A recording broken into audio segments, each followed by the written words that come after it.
Hi everybody, it's Shelley Tugis from the Hudson Area Public Library, and I'm here to read the next chapter of my novel Finders Keepers.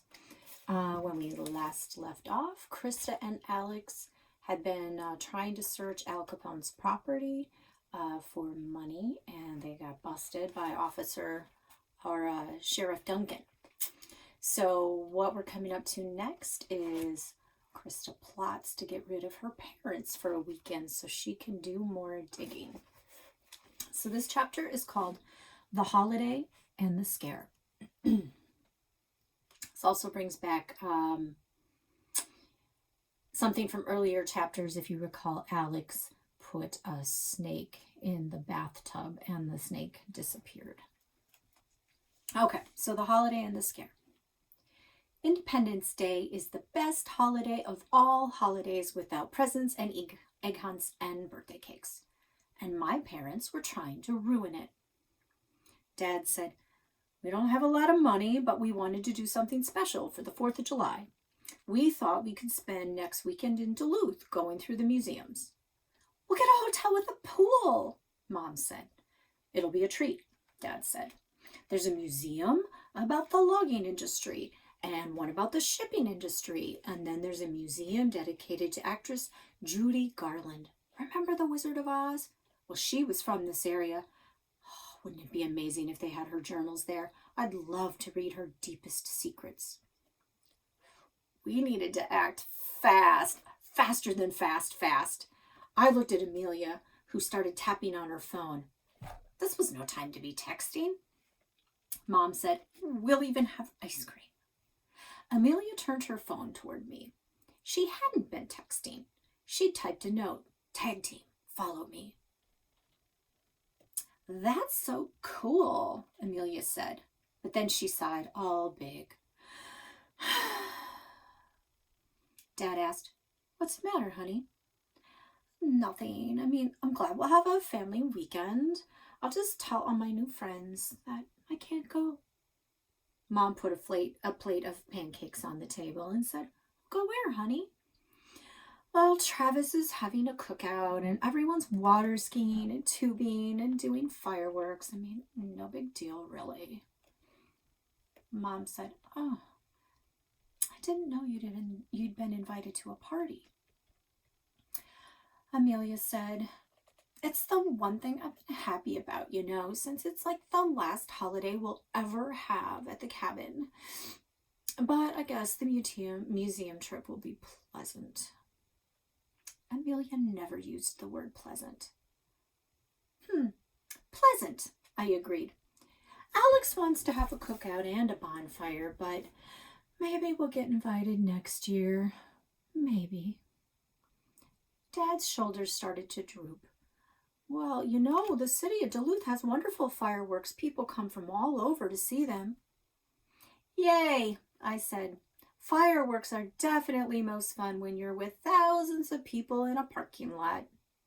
I probably won't miss the Clarks at all."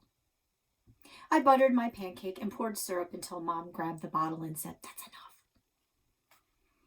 "Krista, don't be a drama queen," Amelia said. "I know it's the first year we've ever had friends here, and that it's the last year we'll ever see them, but I guess family is more important." "You're right," I said. Dad sighed, and then Mom sighed. She looked at Dad and said, "I guess we didn't think this through." "Rescheduling isn't easy," Dad said. "You see, girls, this upcoming weekend is our only 3-day weekend until Labor Day. But maybe you guys should be with your friends.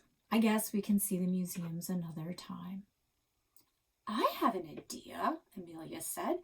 "You guys used to have a date night like twice a month. And you never do that anymore. Why don't you go to Duluth without us?" "You've been teaching all summer," I said. "It's not fair you haven't done anything you want to do." Dad's shoulders perked right up, but Mom's expression didn't change. "I'm not sure I want us to be apart on a holiday, kids." "Mom, you always think of us," Amelia said. "Maybe for one weekend, you should think about you." "What do you think?" Dad asked. "The Clarks are right next door." Mom shook her head. Well, now Neil and Sally are leaving for Arizona because Sally's sister had a baby, and Alex is staying here alone with Ed. Dad nodded his head like it was settled. So Ed will be here if the girls get in any trouble. Mom said, somehow, I don't find that comforting. Then she squeezed Dad's hand. I don't know, Todd. What do you think? I think I'd love a date weekend with my wife. He leaned over and kissed her. Dad smiled at Mom. Mom smiled at Dad. And Amelia smiled at me. And I smiled at everyone. All right, it's settled, Mom said. But we need to tell you something. Remember the people who looked at the cabin with our brand new realtor? The ones who left because of what Alex said about us having bats? Well, anyways, Sean explained everything. They really liked what they saw, so they're coming back to give it another look, and Sean thinks they're going to buy it. Ah! Dad shrieked. For a second, I thought he was upset about the cabin, but then I saw the snake. It moved in an S shape from the bedroom door toward us. And Mom saw it too, and she screamed also. The snake glided across the floor right toward me. I jumped up and stood on a kitchen chair and screamed. My parents scooted off their chairs and backed against a wall by a window. Get it, Todd! Why do I have to get it? You're a science teacher. You get it. You saw it first. Seeing it makes it my responsibility? Amelia swallowed the last of her orange juice while my parents argued. She tossed her hair to the side, stood up, and in one smooth move picked up the snake. It wiggled in her hands.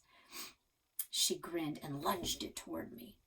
When I screamed, she laughed so hard I thought she might fall over and crush the snake, which would have been fine with me. Admit it, you're afraid of snakes. I am not. I'm just afraid of that one because it's rare and poisonous. It's a garter snake, Amelia said. It eats bugs and toads and mice. Who knew you were such a princess? If it's poisonous and you die, it's your own fault, I said. Get it out of here, Mom yelled.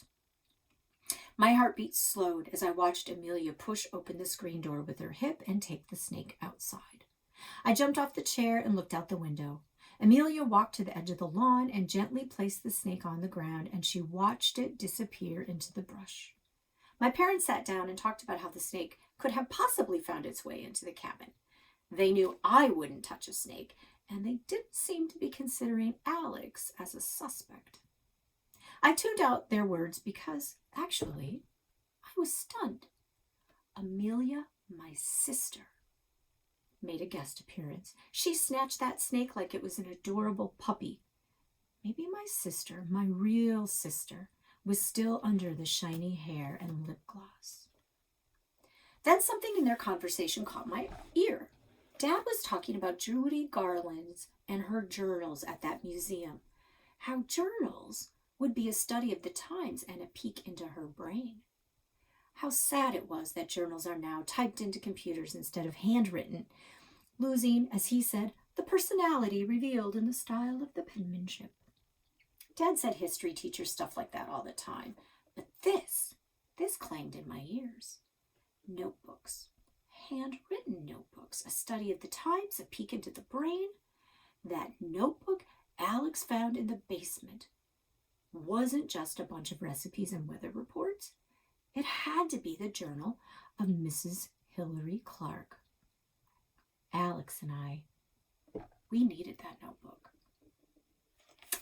That's it. We'll see you for the next chapter when they search for the notebook and look for some more clues.